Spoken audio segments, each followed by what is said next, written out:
It seems like more and more people are fans of big monster movies. One subset of big monster films that I have an affinity for are the winged creature movies.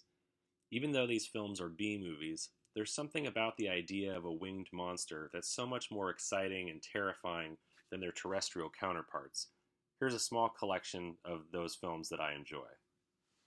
Q the Winged Serpent involves the mythical creature Quetzalcoatl, a South American deity often represented by a feathered dragon.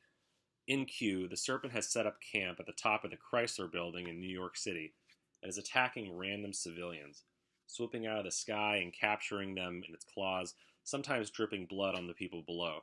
All this is going on while the police are trying to uncover the truth behind a series of bizarre, ritualistic murders where people were skinned. It's pulpy, but strangely well made for the subject matter and generates some fun as well as visceral moments. Gargoyle is a campy film directed by sleazy schlockmaster Jim Wynorski, who's made films like Munchies trying to capitalize on the success of things like Gremlins, to adult-themed action films in the spirit of Russ Meyer. This movie reads as TV garbage on so many levels, but I can't help but enjoy this movie. The gargoyle looks like crap, but the fight scenes with it are oddly exciting, and there's another cult subplot, like in Q, that corresponds with the appearance of the winged beast.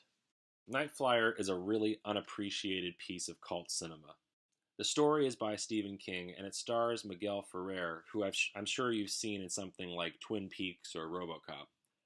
I think this actor is great, but his performance in this film is hilariously over the top in scenes, and I'm not joking when I say that his first line in the movie is one of the most unintentionally funny first lines for a character in a movie I've ever seen, hands down. Also, this is not technically a winged creature movie, but you'll have to watch it to see why. The premise is really funny in and of itself. Hilariously bad, but compulsively watchable. Please check it out. The Giant Claw is an epically bad film in terms of its monster design. The human character parts in the film are way more enjoyable than you'd think, which is what holds together the moments when the giant claw is on the screen, and you just can't believe that even when it was made, that anyone would have approved this. It's surreal in its badness and is a must-see for fans of horrible cinema. And finally, I'm choosing Mothra from the Godzilla franchise. It was a tough call between other flying kaiju like King Ghidorah or Rodan, but Mothra has always been my favorite.